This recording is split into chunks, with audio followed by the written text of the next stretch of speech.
पतंजलि लोगों का रोजगार खराब कर रहा है। कैसे? मैं कहता हूँ बाबा रामदेव ना कह के लाला रामदेव कहा जाए। की जरूरत है। चल रहा है, पुराना संविधान नहीं हट सकता किसी भी स्थिति में। चल रहा है कि नहीं? हाँ, चल उसे रहा मानते हैं, है। उसे मानते हैं। आदमियों की संत नाम व्याख्या, है, आदमियों भगवे की कपड़े पहनता आदमियों है, की अपने गुरु की हत्या कर दी उसने। सुनिए, जी। सुनिए, आदमियों की व्याख्या आप संत शूद्र वैश्य के ऊपर आप नहीं करेंगे सर। आज हम लोग जुड़े हुए हैं हिंदू सेना अंतर्राष्ट्रीय ब्राह्मण समाज के राष्ट्रीय अध्यक्ष संत युवराज जी के साथ। आज इनके विचार जानेंगे कुछ मुद्दों पर कि इनकी क्या राय है और समाज में किस तरीके से बदलाव आना चाहिए।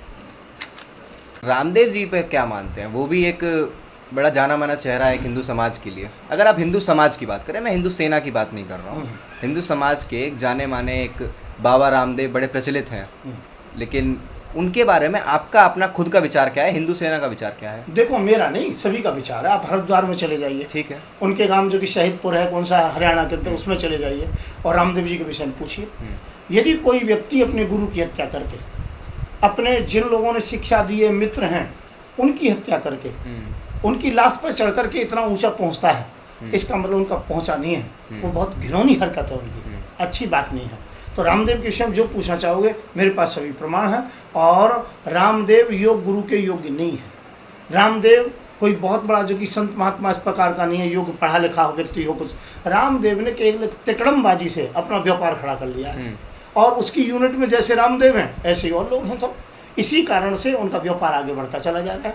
तो रामदेव की कई ऐसी बातों का मैं विरोध करता हूँ। रामदेव सबसे पहली बात तो ये है कि रामदेव जो कि ज़्यादातर जाति इत्यादि को ज़्यादा लेकर के बयानबाजी देते रहते हैं।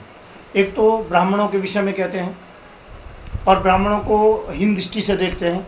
यदि आप महान हो तो आपको सबको बराबर देखना चाहिए। जिस प्रकार से हम जब भी कोई, चाहे नाम हमारी पार्टी का हिंदू सेना है, परंतु हिंदू मुस्लिम सिख ईसाई में सबको लेके एक साथ चलता है। सर आपके नाम में क्यों नहीं झलकता फिर ये? क्या हिंदू मुस्लिम सिख ईसाई सबको साथ लेके चलते हैं, नाम हिंदू सेना क्यों? हिंदू सेना इसलिए है कि हिंदुओं के अंतर्गत में ब्राह्मण, क्षत्रिय, वैश्य और दलित, इनके अंतर्गत में एक एक नहीं, ब्राह्मणों में भी अनेकों जो भाग हैं, क्षत्रियों में भी अनेकों हैं, वैश्यों में भी अनेकों और दलितों में अनेकों हैं। इन सबको अनेक को एक बनाने के लिए एक शब्द लिया है हिंदू शब्द, इसलिए इसका नाम हिंदू सेना है। न कि यह है कि ये मुसलमानों के विरोध हो या किसी भी धर्म के विरोध हो, ये विरोध में नहीं है। आपका ये मानना है कि रामदेव ब्राह्मणों को हिंद दृष्टि से देखते हैं? हाँ, हिंद दृष्टि, उसका एक बहुत बड़ा प्रमाण है। क्या? पहली बात तो यह कि ब्राह्मणों को हर एंगल से वो डाउन करना चाहते हैं। ठीक है। जैसे कि सबसे पहली बात है कि वो ब्राह्मणों के विषय में कहते हैं कि ज्योतिष झूठा है। ठीक है। जो ब्राह्मणों का जीविका का आधार है, बिल्कुल सदैव से। अब उसके लिए कहते हैं कोई शनि नहीं है, कोई ग्रह नहीं है, कोई मंगल नहीं है। अरे जन्म से लेकर के मृत्यु तक ज्योतिष की आवश्यकता होती है, जन्म से लेकर मृत्यु तक ब्राह्मण की आवश्यकता होती है। तो उनकी मानसिकता ऐसी क्यों है? अर्थात वो ग्रह के नाम पर, क्या वो कोई ज्योतिषाचार्य हैं, बहुत बड़े ज्योतिष पढ़े हुए हैं, उन्होंने पीएचडी की है? ऐसा कुछ नहीं है। केवल ब्राह्मणों से ईर्षा लेकर के हृदय में, और वो ज्योतिष के नाम को ये कह के अंक ज्योतिष ठीक है, फलित ज्योतिष गलत है, इस प्रकार से बातें करके, और वो केवल एक अपनी मानसिकता झलकाते हैं कि वो ब्राह्मणों से द्वेष करते हैं। दूसरा भी धारावाहिक चला, इसके अंतर्गत में ये दिखाते हैं कि उनकी माँ को मंदिर में नहीं घुसने दे रहे हैं, उनके भाई को पीट रहे हैं, उनको निकाल रहे हैं, ब्राह्मणों ने उन्हें पीट पीट के गांव से भगा दिया। अरे ब्राह्मणों ने कब भगाया? रामदेव जी आपको अच्छी तरह से मालूम है, आपको तो अंजलि के बाप ने पीट पीट के भगाया, जो तुम्हारे माथे में चोट लगी, आंख में चोट लगी, जो अब तक आंख ठीक नहीं हो पाई। तो वो इस प्रकार की बातों को केवल जो कि ब्राह्मण के ऊपर करते हैं। अरे पहली बात तो यह है कि रामदेव जी यदुवंश से हैं, यदुवंश की हम पूजा करते हैं। और दूसरी बात यह है कि यदुवंश कभी भी दलित में नहीं आता है, यदुवंश को मंदिर में जाने का सब जो कि पूरा अधिकार होता है। तीसरी बात यह है कि उनके गांव में इतना कोई विशाल मंदिर ही नहीं है जितना वो दिखा रहे हैं। चौथी बात यह है, गरीब ब्राह्मण है उनके गाँव के अंतर्गत में, जो कि गरीब ब्राह्मण ऐसा है जिस गरीब ब्राह्मण की हिम्मत ही नहीं हो सकती किसी को रोकने की। आप रामदेव को ढोंगी कहते हैं, ऐसा क्यों? देखो, रामदेव को ढोंगी कहने की बात सबसे बड़ी यह है कि रामदेव एक तो संत परंपरा से नहीं है, वो स्वयंभू संत हैं, स्वयं संत बन गए हैं। कुछ संत भारत के अंतर्गत में ऐसे हैं कि जो केवल संत बने, संत परंपरा को जानते नहीं हैं, परंतु उनके पास पैसा हो गया है, दान दक्षिणा दे करके बड़े बड़े मठों में और बड़े बड़े जो कि खालसों में, तो वो अपने को संत घोषित करा देते हैं। अगर वो नकली संत हैं तो जितने आपके पास फॉलोअर्स नहीं हैं उससे 1000 गुना उसके पास फॉलोअर्स हैं। वो जाके विदेशों में शो करते हैं अपने योग का, और उन्हें योग गुरु कहा जाता है। उन्हें संत महात्मा कहीं नहीं कहा जाता, उन्हें योग गुरु कहा गया है। नहीं, योग के विषय में मैं आपको बताना चाहता हूँ, जो भी इस डिबेट को सुन रहे हों वो अच्छी तरह से सब जानते हैं कि रामदेव योग के विषय में कक्षा प्रथम में भी कुछ नहीं जानते। योग का मतलब एक्सरसाइज से नहीं है, ये तो केवल व्यायाम अच्छा करा लेते हैं, एक्सरसाइज कर लेते हैं, पेट हिला लेते हैं, बाकी योग के विषय में कुछ जानते नहीं। योग के विषय में तो सब जानते। पतंजलि का जो योग है उसके विषय में एक प्रश्न का भी मेरा उत्तर दे दें तो मैं इस बात को मान जाऊँ। पतंजलि से आपको बड़ी समस्या है? नहीं, पतंजलि जी महाराज योगी थे, परंतु तो इन्होंने नाम पतंजलि रखा है। अंजलि नाम की लड़की के नाम पर पतंजलि रखा है। जिस प्रकार से ताजमहल बना है, मुमताज के नाम पर उसका ताजमहल बना है, इसी प्रकार से यदि पतंजलि के विषय में कुछ जानते तो पतंजलि के गांव की स्थिति देखिए। और योग के विषय में आत्मा और परमात्मा को योग कहते हैं। यम नियम ध्यान धारणा प्राणायाम प्रत्याहार आसन और समाधि ये योग होते हैं, उसे योग कहते हैं। ये योग थोड़ी है, ये तो एक्सरसाइज कहना चाहिए ना। पतंजलि आज की डेट में उसके पतंजलि का जो कोलगेट आता है, दंत कांति टूथपेस्ट जो आता है, उसने कोलगेट को पीछे छोड़ दिया है। कोलगेट का 48% मार्केट शेयर पतंजलि ले गया। तो लोग तो पसंद कर रहे हैं, तो लोग आपकी बात क्यों सुनेंगे? लोग पसंद कर रहे हैं जैसे उनके दांत जब खराब होंगे मेरी तरह, मैंने 2 साल जो उनका प्रयोग किया और मेरे दांत खराब हो गए, तो इसी पर तब उनको मालूम पड़ेगा।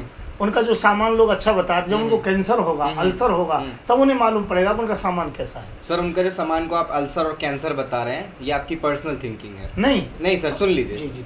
FSSAI food security and safety authority of India उनके एक प्रोडक्ट को प्रमाणित करके मार्केट में भेजता है।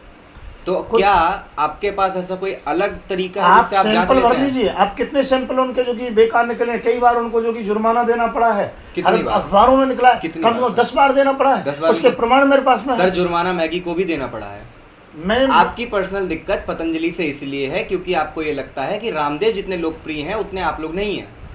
ये कोई दिक्कत नहीं है। सबसे बड़ी दिक्कत यह है कि रामदेव ये कहते थे कि विदेशी कंपनियां विज्ञापन करने के कारण से माल महंगा देती है। ठीक है, इस बात को हम मानते हैं। ठीक है।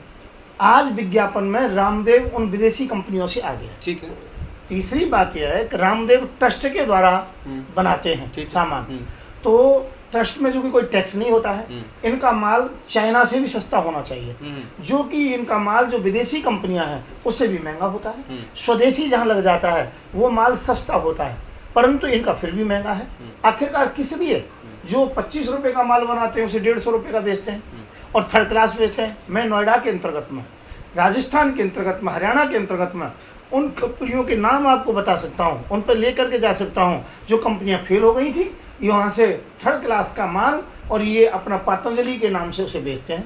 बिस्कुट में कीड़े निकलते हैं, कई बार देखा है। प्रूफ है सर आपके? हाँ, प्रूफ है पूरा। प्रूफ है? मैं प्रूफ लेना चाहते हो तो प्रूफ ले सकते हो। दूसरा, घी के अंतर्गत में बदबू आती है और घी नीचे से बैठ जाता है। इनके जो तेल के अंतर्गत में दिक्कत है बहुत बड़ी। इनके जो शहद के अंतर्गत में चीनी मिली हुई है। आप एक नहीं कितने भी सैंपल भरे हुए हैं उनको मैं जो कि कोर्ट में पेश करूंगा और बताऊंगा कौन कौन सा माल इनका नकली है। अभी तक सर क्यों आपको ये सोचना पड़ रहा है कि कोर्ट में पेश करें या ना करें? अभी तक अपने ऊपर ट्राई कर रहे थे, खा के देखें, उसके बाद ट्राई तो करना पड़ेगा ना। ट्राई कर लिया उसके बाद? हाँ, ट्राई कर लिया, सब कुछ आपने ट्राई कर लिया, उनको जो कि सैंपल भरवा लिए। लेकिन सर ये पहली कंप्लेन है कि उनके जो घी है उसमें बदबू आ रही है। आज तक ऐसी पहली नहीं। आप जो कि उठा करके देखिए, सोशल मीडिया को उठा करके देखिए, उसमें कई लोगों की इस प्रकार की शिकायत मिलेगी। मैं कहता हूँ आप वो घी अपने घर ले आइए और उसे जो कि खोल के देख लीजिए, नहीं समझे, उसके 15-20 दिन रख के देख लीजिए, और नीचे जो कि जम जाता है। अच्छा, और उसके अलावा उसमें बदबू आने लग जाती है 15-20 दिन। बदबू तो नहीं आई सर। अब ये आपके में नहीं आई होगी, हमारे में आई है। आपके में आई, हमारे तो आप ये कह देंगे पूरा पतंजलि बर्बाद है। हाँ बिल्कुल ठीक है, बिल्कुल।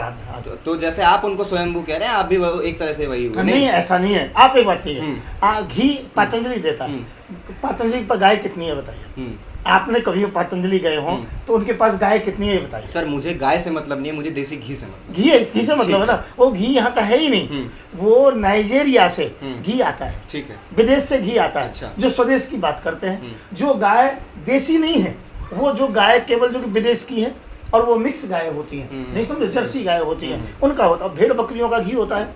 मैं आपको एक आदमी अनेकों प्रमाण देने को तैयार। सर आपकी जो ये बात है कि उनकी जो घी आता है वो नाइजीरिया की गाय होती हैं, ये सरासर गलत है। ये गलत इसलिए है क्योंकि जब बाहर से माल भारत में आएगा तो उस पे ऊपर एक भारी टैक्स लगता है, और अगर उस टैक्स को लेके अगर रामदेव और पतंजलि अपने प्रोडक्ट्स को बेचेंगे तो शायद लोगों में इतनी लोकप्रियता उसके लिए नहीं होगी। और दूसरा सवाल सुन लीजिए। आप एक बात भी गलत कह सकते हो कि चाइना ही जो इनका जो चंदन पकड़ा गया, कितना चंदन पकड़ा गया, ये भी आप गलत बताएंगे। और इनका जो सामान बाहर से, उसके लिए मैं आपको प्रमाण देने को तैयार हूँ। मेरे पास प्रमाण है, मैंने सभी प्रमाण संजो लिए हैं एकदम से, इसीलिए मैं कोर्ट में जाने को तैयार हूँ। तो आप कोर्ट में जाने को तैयार हैं? हैं? बिल्कुल कोर्ट में जाने को कोर्ट में जाएंगे। एक चीज़ बताइए, आप ये कह रहे हैं विदेशी कंपनियां आती हैं, प्रचार करती हैं। सर अब मार्केटिंग स्ट्रेटजी आपके हिसाब से नहीं चलेगी, ठीक है, प्रचार प्रसार करना पड़ेगा।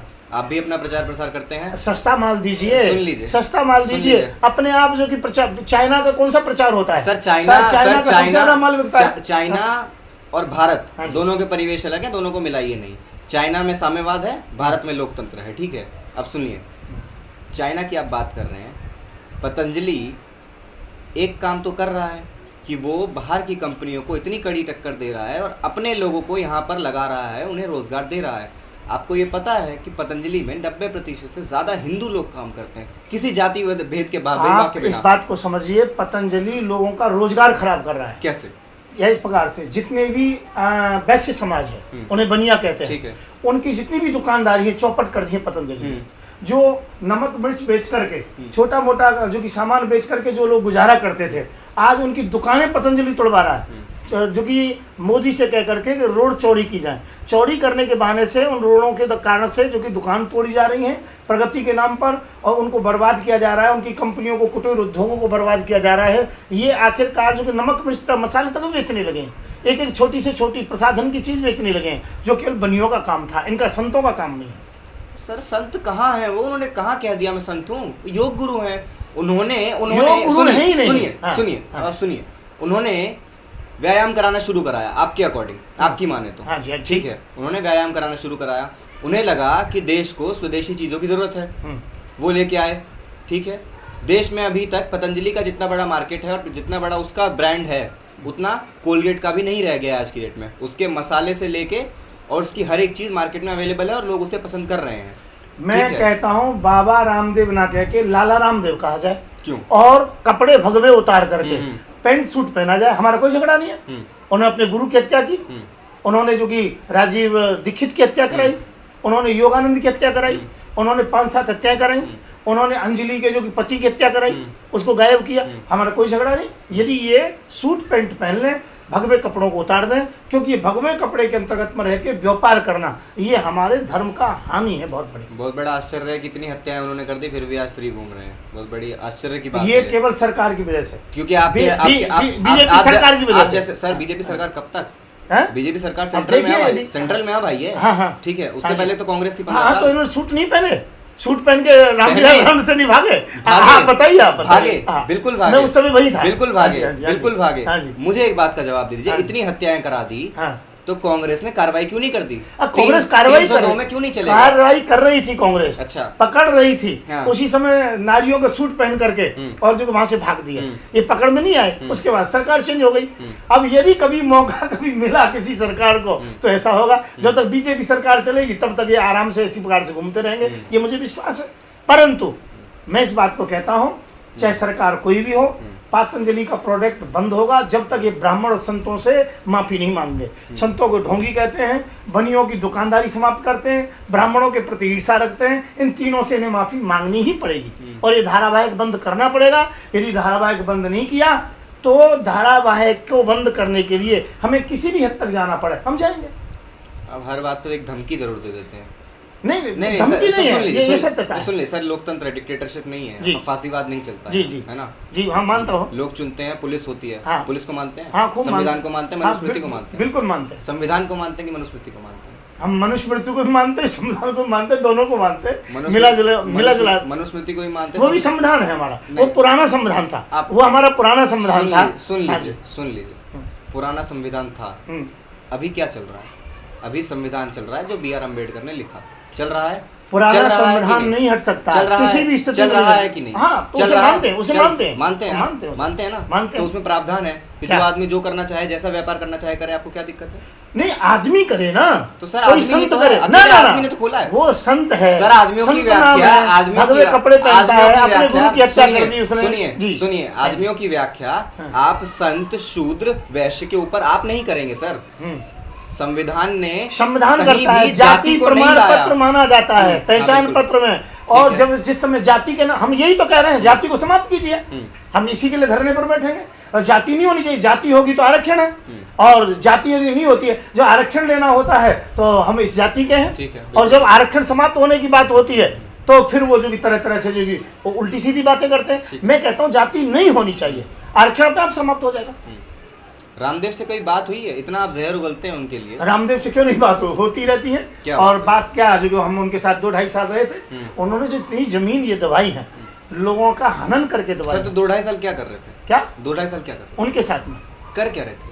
नहीं, उनके साथ रहे, टीम के साथ में रहे थे। टीम के साथ रहे थे, आपके सामने जमीनें दब रही थी, तब क्या हुआ था? तब क्यों नहीं आवाज मैंने उठाई? विरोध किया, इसलिए तो मैं उनकी टीम से दूर हो गया 2-2.5 साल में। अरे और 2.5 साल में- जब 2.5 साल में पहली बार ऐसा हुआ। राजीव दीक्षित ने जिस समय जो कि विरोध किया तो उसकी हत्या हो गई। उनके गुरु ने जब उनको वसीयतनामा कर दिया कनखल के अंतर्गत में, शंकर देव ने, और जब गुरु ने कहा दूसरे चेले को भी थोड़ा हिस्सा दे दो, तो उसकी हत्या हो गई। वो तो इतना खतरनाक व्यक्ति है, उससे दूर से ही डर लगता है हम लोगों को, इसलिए दूर होना बहुत स्वाभाविक है। सर बड़ी दोहरी बात करते हैं। बताइए। अभी कह रहे थे दूर से डर भी लगता है, अभी कह रहे थे जो करना होगा वो कर देंगे। हाँ, तो क्या करेंगे? क्या नहीं करेंगे, वो तो जैसा समय होगा उस तरीके से करेंगे। समय जैसा रहेगा। हाँ, जैसा समय होगा। तो आपके अनुसार आप हिंदू समाज के प्रतिनिधि हैं? नहीं, मैं छोटा सदस्य हूँ।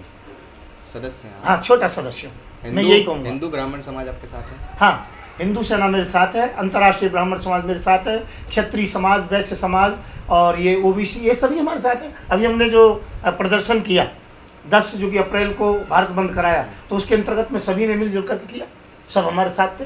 765 संस्थाएं छोटी बड़ी, ब्राह्मण, क्षत्रिय, वैश्यों की, ओबीसी की, हमारे साथ थी। ये आपने देखा अच्छी तरीके से। आपको ऐसा नहीं लगता कि आप भी कथाकथित प्रतिनिधि बने हुए हैं? कैसे?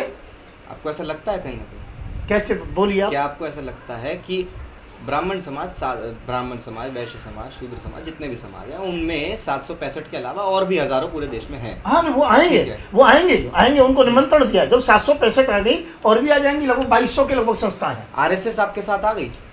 आरएसएस का जो विषय है वो अलग है। आरएसएस इस समय जो कि राजनीतिक प्रतिनिधित्व को निभाती है, अर्थात जो भी कोई पार्टी होती है उसके अंतर्गत में कोई ना कोई उनका भाग रहता है। हम राजनीति से परे हैं, हम राजनीति में नहीं आना चाहते हैं, और ना हमारे कार्यकर्ता राजनीति के अंतर्गत में आएंगे। हम राजनीति से परे केवल सामाजिक संस्था है हमारी, समाज की सेवा। जो समाज में जाति के नाम पर लड़ेगा, धर्म के नाम पर लड़ेगा, उसका हम विरोध करेंगे। आप विरोध करेंगे? हाँ, मतलब आप आरएसएस का विरोध करते हैं? नहीं, मैंने ये नहीं कहा आरएसएस का विरोध करते हैं। जो जाति और धर्म के नाम पर जो राजनीति फैलाएगा उसका विरोध करेंगे। जाति और धर्म के नाम पर आरएसएस ही राजनीति फैला रही है, आप ये बात जानते हैं? ये शायद आपको पता है, मुझे नहीं मालूम। आपको ये बात पता नहीं, ये नहीं मालूम। मुझे इतना पता है कि वो केवल जो कि साधनाएं कराती है और जो कि शाखाएं लगाती है, इतना है। और वो प्रत्येक हिंदू का काम है शाखाओं में जाना। मैं भी गया हूँ, मैं भी गया हूँ। उनकी शाखाओं में क्या होता है ये भी आपको पता होना नहीं, चाहिए। केवल जो कि एक्सरसाइज योग कराया जाता है। उनकी शाखाओं में लोगों को पेलेट गन और राइफल चलाना सिखाया जाता है, क्या आपको पता है? आत्मरक्षा के लिए सभी देवी देवताओं के पास हथियार थे। वो तो आपको भी रखना चाहिए, हमें भी रखना चाहिए, सबको रखना चाहिए। इसमें क्या दिक्कत है? सुनिए, वो सिखाया जाता है और जो ट्रेनिंग दी जाती है उसमें हिंदू धर्म के अलावा जो धर्म है उनके खिलाफ उनके अंदर भीड़ भावना भरी जाती है। ना, आरएसएस कभी भी ये नहीं कहती है कि दूसरे धर्म का विरोध करो। वो ये कहती है कि जो लोग जो कि देश की नींव में खोखली करते हो किसी भी प्रकार से, उनके विरोध में खड़े हो। आरएसएस ये कहती है, और हमारी जो कि हिंदू सेना भी यही कहती है, देश के विरोध में कोई भी हो, चाहे वो हिंदू हो, मुस्लिम हो, सिख हो, ईसाई हो, कोई भी हो, उसका विरोध हम करते हैं। आरएसएस भी इस काम को करती है, हम भी इस काम को करते हैं। तो आरएसएस इस काम को करती है कि वो किसी का विरोध नहीं करती है, ठीक है। लेकिन आरएसएस अपने मैनिफेस्टो में, अपने घोषणा पत्र में लिखती है कि हम हिंदू राष्ट्र बनाएंगे। तो दूसरे धर्म कहाँ गए? मैं क्या कहता हूँ, आप जो कह रहे हो वो प्रश्न आपका बहुत अच्छा है कि हिंदू राष्ट्र बनाएंगे, तो इसमें दिक्कत क्या है? परेशानी क्या है? दूसरे धर्म कहाँ जाएंगे? कौन से धर्म? दूसरे धर्म भी है सर। क्या अमेरिका में और नहीं रहे, मुसलमान नहीं रह रहे? दूसरे धर्म कहाँ जाएंगे? नहीं, मैं क्या करूं? अमेरिका में कभी आपने ये सुना कि बोला गया कि केवल एक ही धर्म यहाँ रहेगा? नहीं, हाँ बोला गया। कब बोला? समझ, वहाँ क्रिश्चियन है, वो क्रिश्चियन धर्म। मैं अभी किसी पॉलिटिकल पार्टी ने कब ये बात उठाई कि केवल एक धर्म यहाँ रहेगा? नहीं, तो भारत अमेरिका, अगर आप अमेरिका के परिवेश में आप बात करते हैं तो वहाँ 2 पार्टी सिस्टम है, ठीक है। मैं ये धर्म की बात करो, धर्म की बात करो। सुनिए सर, अब बात कर लीजिए आप राजनीति की। धर्म की बात आप कर रहे हैं, वहां पर है 2 पार्टी सिस्टम। भारत में है लोकतंत्र। मैं क्या कर रहा हूं? लोकतंत्र है, मानते हैं? सुनिए, लोकतंत्र, यदि इस बात का लोकतंत्र है कि यहाँ पर, तो उस लोकतंत्र के विरोध में हम जाएंगे। लोकतंत्र के विरोध में जाएंगे। क्यों जाएंगे? उसका एक बहुत बड़ा कारण है कि जहाँ हिंदू की बात आती है, शासन की बात आती है, तो मैं इस बात को कहता हूँ, हिंदुओं के शासन में किसी को किसी प्रकार से परेशानी नहीं है। मैं फिजी के अंतर्गत में गया, वहाँ रहा, तो वहाँ क्रिश्चियन देश है, परंतु वहाँ पर हिंदू भी रहता है, मुसलमान भी रहता है, सिख भी रहता है, ईसाई भी रहता है। तो हमारे देश के अंतर्गत में सभी रहे, उसके लिए कोई दिक्कत नहीं है। पर जब दूसरे लोगों का हमने शासन देख लिया, जैसे मुस्लिम शासन देखा, तो उसके अंतर्गत में हिंदुओं के साथ बहुत कुछ जो कि गड़बड़ हुआ। तो इसलिए यदि आरएसएस कहता है हिंदू राष्ट्र के लिए, हमें इसका कोई विरोध नहीं है। तो ये थी हमारी संत युवराज से पूरी बातचीत की सोच क्या है। आगे और भी ऐसे मुद्दों पर उनकी राय जानने के लिए बने रहिए हमारे साथ।